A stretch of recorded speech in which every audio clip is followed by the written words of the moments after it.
every beat. Through the powerful movements of Taekwondo, we become one. Taekwondo, humanity's most dynamic icon, continues to prove its limitless potential to the world.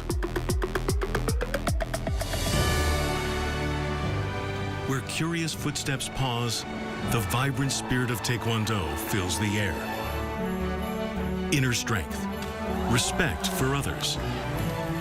Now a familiar part of everyday life, Taekwondo has become a celebration shared worldwide. A beautiful culture united through Ye, the spirit of respect. Connecting heart to heart. This is the world Taekwondo creates. We now strive to safeguard Taekwondo's community training culture as a treasured heritage for all humanity. The pride of Korea, Taekwondo.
A deadly flash flood near Nepal's border with Tibet has killed at least 160 people, and hundreds more, including 9 Korean nationals, remain missing.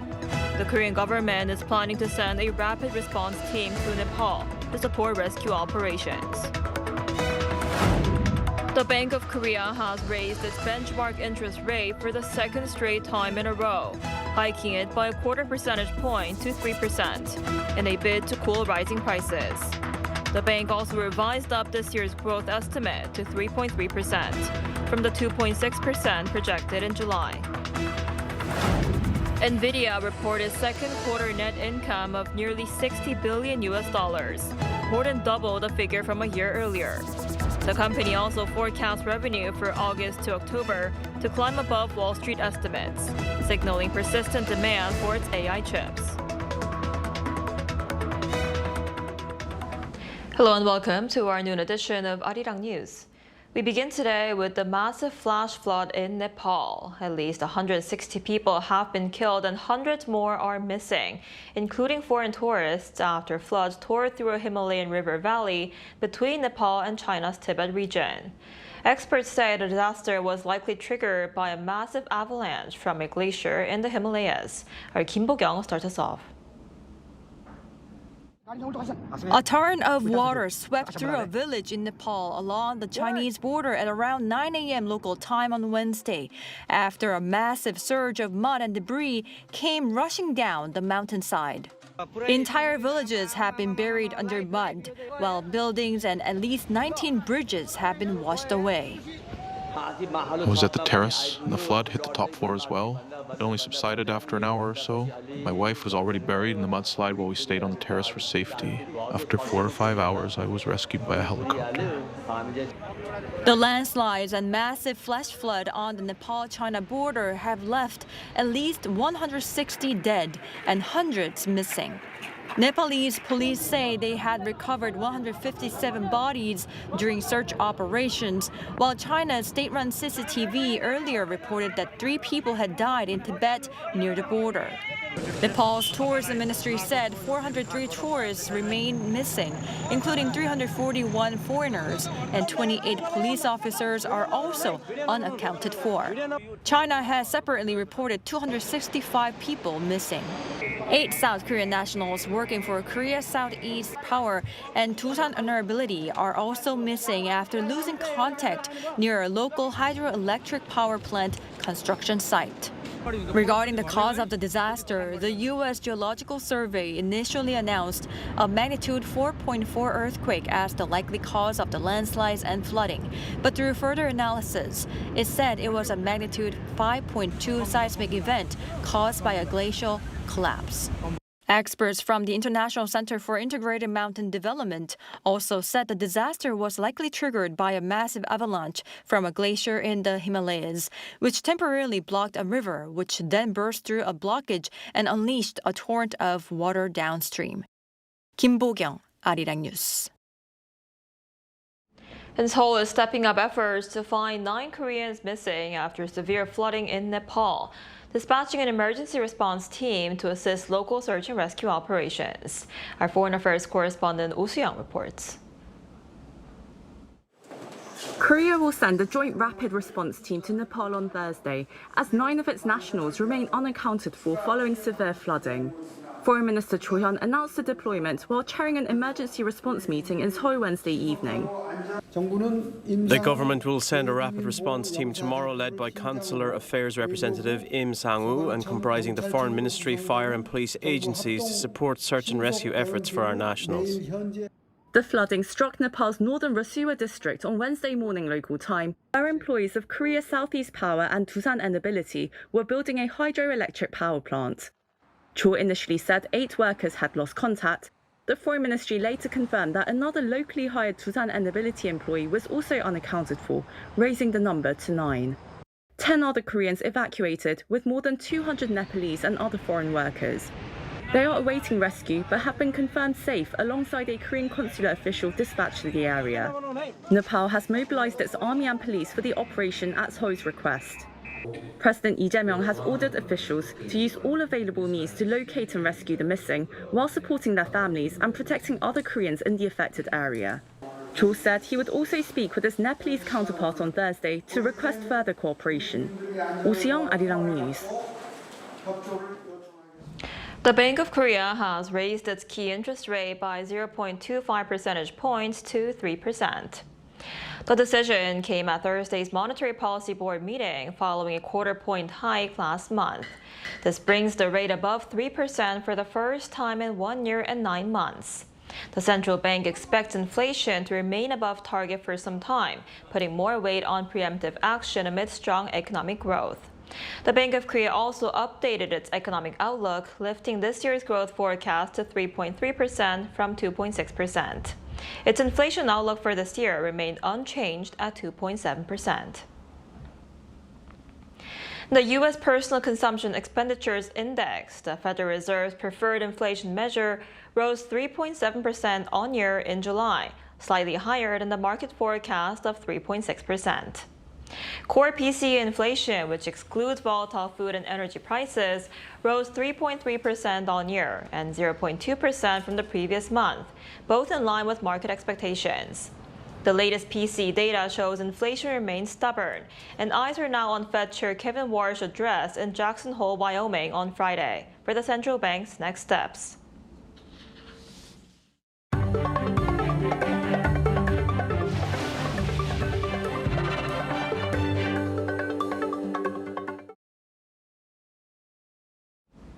The U.S. State Department has reaffirmed that there has been no change in the Trump administration's policy toward North Korea. In an emailed response to a media inquiry Wednesday, a State Department spokesperson said Washington remains committed to the complete denuclearization of North Korea. This comes amid questions over a possible shift in Washington's North Korea policy after President Trump ordered a scale back of joint military exercises with Seoul and signaled his willingness to meet the North Korean leader within the year. South Korea's foreign ministry said earlier this week that Seoul and Washington continue to share the goal of the complete denuclearization of the North. Nvidia has once again crushed Wall Street expectations, fueled by surging demand for its artificial intelligence chips. The chip giant more than doubled quarterly revenue and is forecasting even stronger growth ahead. Our Lee Seung-jae reports. Nvidia has once again blown past Wall Street expectations as booming demand for artificial intelligence chips continues to drive extraordinary growth. The chipmaker on Wednesday reported net income of nearly $59.7 billion for the May to July quarter, more than double the $26.4 billion recorded during the same period last year. Adjusted earnings came in at $2.22 per share, beating analysts' forecast of $2.09. Revenue also more than doubled from a year earlier, reaching $96.22 billion and easily topping Wall Street's estimate of about $92.3 billion. Nvidia has consistently exceeded analysts' expectations over the past 3 years, as its high-end chips have become a key component in the global race to build artificial intelligence infrastructure. But the rapid expansion is also pushing costs higher. Nvidia's operating expenses jumped 55% from a year earlier to $8.41 billion. And the company expects the momentum to continue. Nvidia is forecasting about $108 billion in revenue for the current August to October quarter, well above analysts' estimate of roughly $104.9 billion. If Nvidia reaches that target, quarterly revenue would rise about 89% from a year earlier, suggesting the company's already remarkable growth remains strong. The latest results also mark the 13th time in the past 14 quarters that Nvidia has reported earnings above Wall Street expectations. Lee Seung-jae, Arirang News. A British court has ordered Samsung Electronics to pay $11.6 million in damages to Swiss watchmaker Swatch Group over smartwatch face designs that copy some of its luxury brands. The High Court in London issued the ruling Wednesday in a lawsuit in which Swatch Group had sought about $170 million in damages. The court had previously found that Samsung infringed Swatch trademarks by allowing third-party developers to sell watch face apps modeled after brands including Breguet, Longines, and Omega through its app store between 2015 and 2019. Samsung argued that Swatch suffered no actual financial loss and that the company itself earned only about $300 from the apps. But the judge rejected the argument, saying the low-cost or free designs cause significant harm to Swatch Group's intellectual property and risk damaging brands the company had carefully managed and promoted for decades. The Trump administration has temporarily paused immigrant visa interviews worldwide. The U.S. State Department said in a statement that the visa services were being adjusted to roll out global training for consular officers so they can screen applicants who might become dependent on public benefits. It did not say when the appointments would resume. The announcement follows several moves by the administration to tighten immigration policies. A court ruling on Friday says such visa bans violate anti-discrimination protections in federal law. And a container ship left last week, a container ship left Korea's southern port of Busan, heading north to test an Arctic commercial route that could cut sailing time to Europe. Our political correspondent An Sung-jin sat down with the mayor of the port city to hear how he plans to make Busan a global hub, from Arctic shipping to tourism. Busan, Korea's second largest city, is home to more than 3 million people. Located on the country's southeastern coast, the city is seeking to expand its role as a hub for both maritime industries and tourism. At the center of that vision is a push to establish Busan as Korea's maritime capital. What Korea needs is a new growth center outside the Seoul metropolitan area that can compete with the capital on equal footing. By doing so, we can move to a more balanced, multi-centered economy. The mayor of Busan says this transformation will build on opportunities already emerging, including the Northern Sea Route, a shipping highway through the Arctic that is a potential shortcut for global trade between Asia and Europe as polar ice melts. The Pan-Star Accra container ship departed from Busan on August 22nd, marking the first time a Korean container ship makes a journey. The round trip is expected to take about 40 to 45 days.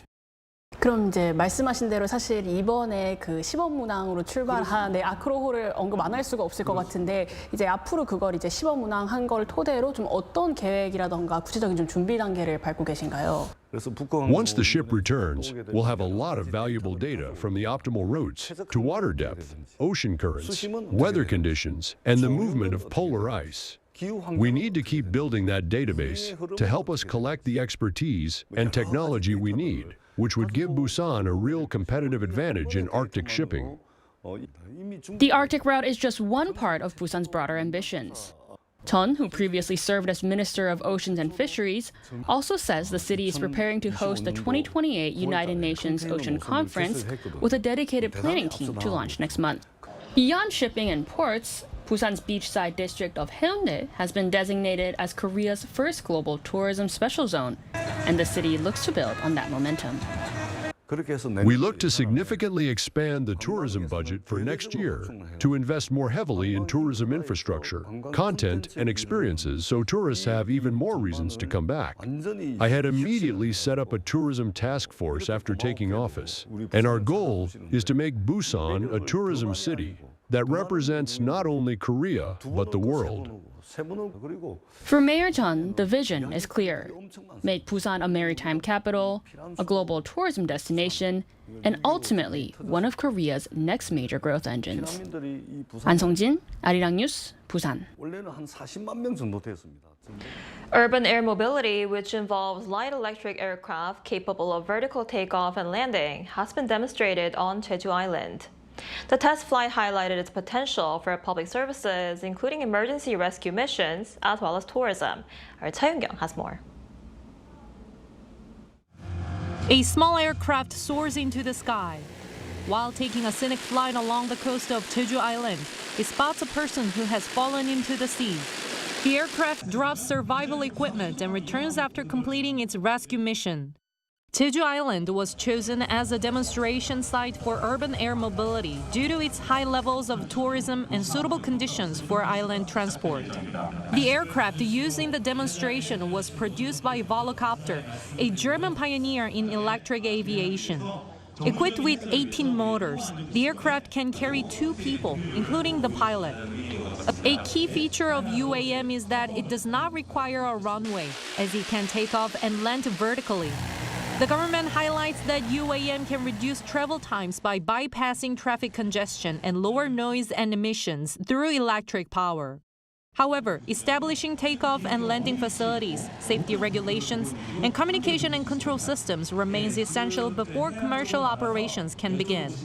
With these challenges in mind, the government plans to launch public services such as emergency rescue and transport support for remote areas starting in 2028. In the initial stage, national and local governments will run operations. Based on the data accumulated, we plan to launch private sector operations once the regulatory framework is completed. The Korean government plans to conduct further demonstrations in transport vulnerable areas to gather safety navigation data and refine relevant policies. Cha Yoon-kyung, Arirang News.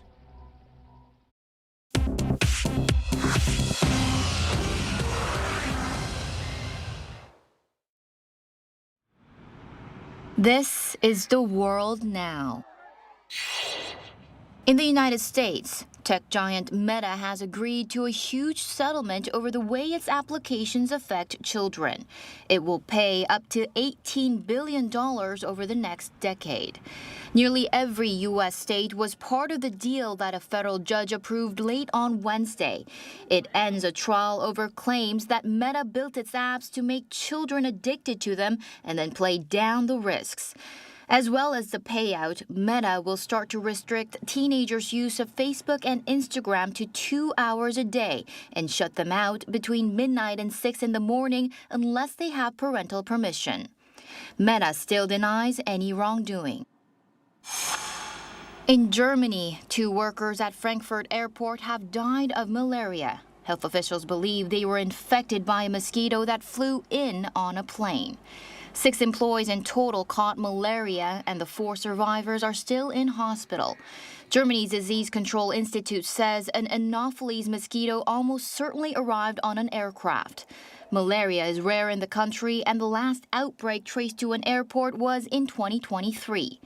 Traps have been placed around the airport, and any mosquitoes caught will be sent to Belgium for genetic testing. In the United States, Apple said Wednesday that it will hold a product launch on September 9th at its California headquarters. Analysts expect new iPhones and watches, including Apple's first folding phone. A new version of the Siri Assistant is also expected. The launch will be the first under John Turnus, who takes over as chief executive on September 1st. In Japan, about 1,800 people took turns pulling a 360-ton castle across its own grounds with ropes, using a centuries-old Japanese method for shifting a building without taking it apart. Teams of 80 hauled on 30-meter lines at Hirosaki Castle, which had been positioned on rails in Aomori last weekend. 2 days of pulling moved it a little over 2 meters. Machines will be used to finish the job, sliding the keep 73 meters back into place by the end of the year. Chu Ji-han, Arirang News.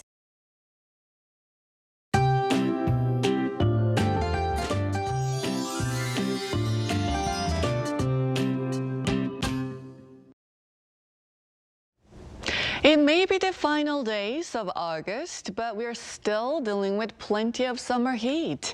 Although heat wave alerts have been lifted in parts of central Korea, many areas are still under heat wave advisories or warnings. Those in the Gyeongsang-do provinces should notice much improved conditions today compared to yesterday when temperatures reached nearly 37 degrees Celsius. Meanwhile, a trough of low pressure moving into the north will bring 5 to 20 millimeters of rainfall. The southern coast could see 10 to 60 millimeters due to the indirect effect of typhoon. Some of southern provinces could see some passing showers during the day. Despite the rain, the heat is not going anywhere just yet. Seoul, Daegu, Busan will be all getting up to 32 degrees Celsius. Gwangju will be topping out at 34 degrees under cloudy skies in most parts.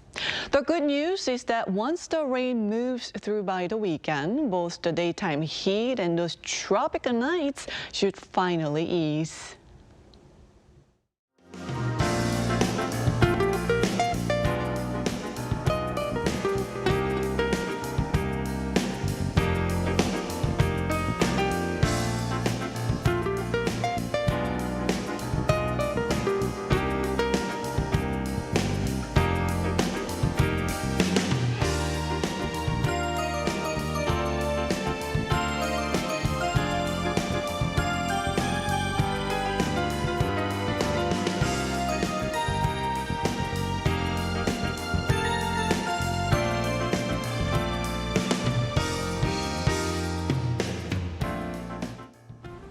That's all we have for today's noon edition of Arirang News. Thank you for watching. We'll be back at 5 p.m. Korea time. Stay tuned.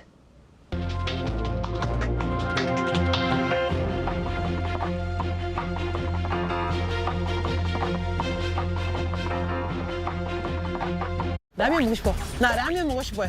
매끈매끈하다, 매끈매끈한, 뿅뿅하다, 뿅뿅한. 왔냐?